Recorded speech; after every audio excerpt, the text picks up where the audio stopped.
Assalamualaikum warahmatullahi wabarakatuh. Perkenalkan, saya Fadilah Hadi dari kelompok 5 mata kuliah Hukum Acara Mahkamah Konstitusi. Materi kami yang berjudul Pembubaran Partai Politik. Adapun rekan kerja kelompok saya yang bernama Rahmatillah. Nah, yang di sini yang pertama kali akan saya jelaskan adalah pengertian dari partai politik.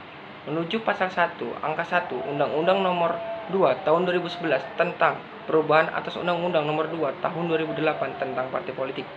Di sini dijelaskan, partai politik adalah organisasi yang bersifat nasional dan dibentuk oleh sekelompok warga negara Indonesia secara sukarela atas dasar kesamaan nasional, atas dasar kesamaan kehendak dan cita-cita untuk memperjuangkan dan membela kepentingan politik anggota masyarakat, bangsa dan negara, serta memelihara keutuhan Negara Kesatuan Republik Indonesia berdasarkan Pancasila dan Undang-Undang Negara Republik Indonesia tahun 1945. Pasal 41 Nomor 2 Tahun 2008 tentang Partai Politik Bab 17 Pembubaran dan Penggabungan Partai Politik. Partai politik bubar apabila yang pertama, membubarkan diri atas keputusan sendiri. Maksudnya ialah ketika para anggota dan seluruh aspek dalam partai itu menyetujui pembubaran partai politik tersebut.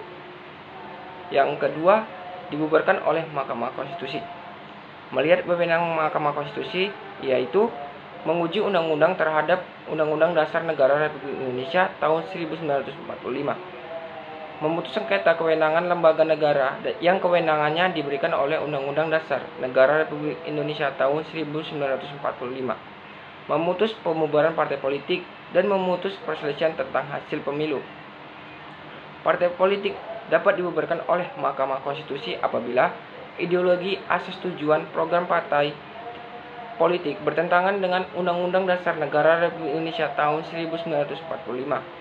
Kegiatan partai politik bertentangan dengan Undang-Undang Dasar Negara Republik Indonesia tahun 1945 akibat yang ditimbulkan bertentangan dengan Undang-Undang Dasar Negara Republik Indonesia tahun 1945.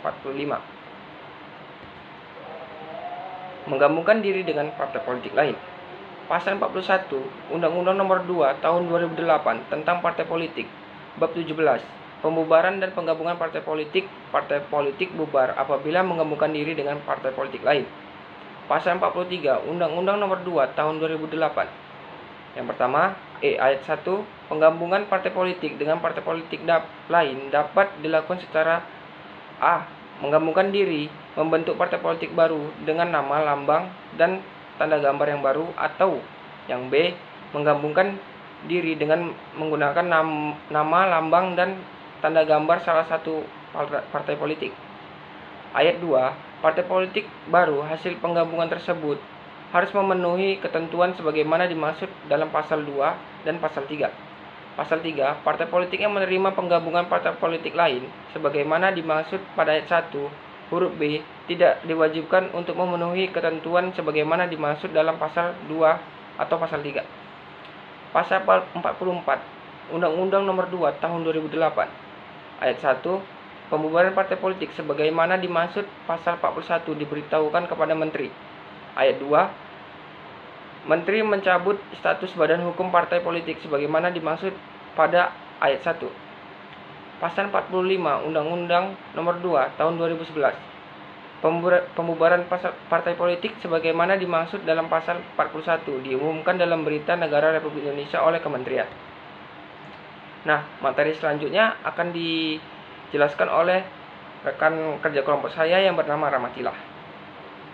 Perkenalkan, nama saya Rahmatillah dan hari ini saya akan melanjutkan pemaparan oleh rekan saya Fadilah Hadi mengenai pembubaran partai politik. Yang pertama, saya ingin menyampaikan mengenai pemohon, termohon, dan isi permohonan.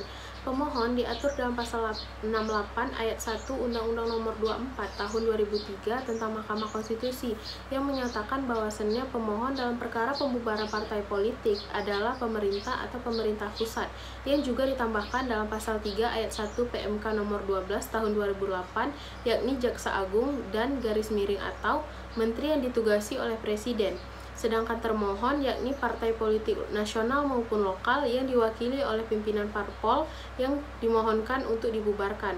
sedangkan isi permohonan dapat dilihat dalam pasal 4 PMK nomor 12 tahun 2008 yang di dalamnya mencakupi identitas lengkap pemohon, kuasanya, surat kuasa, ideologi, asas tujuan program, dan kegiatan partai politik yang dianggap bertentangan dengan Undang-Undang Dasar dan dengan tambahan alat bukti pendukung. Yang kedua, mengenai alasan pembekuan dan pembubaran parpol. Pembekuan biasanya dilakukan maksimal 1 tahun dan sifatnya sementara karena partai politik melanggar ketentuan sebagai berikut. 1. Nama, lambang, tanda gambar. 2. Karena mendirikan badan usaha, memiliki saham badan usaha. 3. Karena kegiatan yang bertentangan dengan Undang-Undang Dasar dan peraturan undang-undang. Dan yang terakhir, karena kegiatan yang membahayakan keutuhan dan keselamatan negara.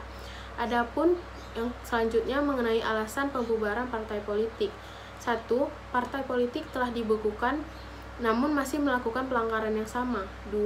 Partai politik melanggar ketentuan, larangan komunisme dan leninisme. Dan 3. Pengurus partai politik menggunakan partai politik untuk melakukan tindak pidana yang mengancam keamanan negara. Selanjutnya ada putusan. Putusan terbagi 3. 1. Putusan tidak dapat diterima. Putusan ini terjadi apabila permohonan dan pemohon tidak memenuhi syarat. 2. Permohonan ditolak. Permohonan ditolak terjadi apabila permohonan tidak beralasan dan tidak terbukti. Dan yang ketiga, ada permohonan dikabulkan apabila permohonan beralasan dan terbukti. Persidangan. Persidangan setidaknya harus diputuskan dalam waktu 60 hari kerja. Tahapan persidangan dibagi dalam 3, pemeriksaan pendahuluan, pemeriksaan persidangan, dan putusan. Sedangkan dalam pembuktian dapat dilampirkan berupa dokumen dan fakta. Dalam amar putusan mengabulkan, A. Mengabulkan permohonan pemohon. B. Menyatakan membubarkan dan membatalkan status badan hukum partai politik yang dimohonkan pembubarannya. C. Memerintahkan kepada pemerintah untuk 1. Menghapus partai politik yang dibubarkan dari daftar pada pemerintah paling lambat dalam jangka waktu 7 hari kerja sejak putusan mahkamah diterima. 2. Mengumumkan putusan mahkamah dalam berita negara Republik Indonesia paling lambat 14 hari sejak putusan diterima. Akibat dari putusan pembubaran yang amarnya dikabulkan, maka 1. Pelarangan hak hidup partai politik dan penggunaan simbol partai di seluruh Indonesia. 2. Pemberhentian seluruh anggota DPR dan DPRD dari parpol tersebut. 3. Pelarangan mantan pengurus parpol untuk melakukan kegiatan politik. Dan yang keempat, pengambil alihan negara atas kekayaan parpol. Adapun akibat hukum dari pembubaran parpol berupa pemberhentian seluruh anggota DPR dan DPRD dari partai politik tersebut. Namun, tidak berlaku bagi presiden dan wakil presiden yang diusung karena berdasarkan Undang-Undang Dasar telah diatur mekanisme tersendiri terkait pemberhentian presiden dan wakil presiden. Yang selanjutnya, begitu pula pasangan calon presiden dan wakil presiden terdaftar di KPU, maka subjek hukum presiden dan wakil presiden menjadi terpisah dengan partai politik. Dan yang terakhir, beda dengan anggota DPR dan DPRD yang mewakili partai politik atau pejabat politik, presiden atau wakil presiden adalah pejabat publik, sehingga presiden dan wakil presiden tidak memiliki kewenangan untuk mundur dari jabatannya hanya karena partai politiknya dibubarkan oleh Mahkamah Konstitusi. Mungkin hanya ini yang dapat saya sampaikan. Kami menyadari bahwasannya masih banyak khilaf dan segala kekurangan dari kelompok kami. Untuk itu, kritik dan saran dari teman-teman sangat kami harapkan. Saya akhiri. Wassalamualaikum warahmatullahi wabarakatuh.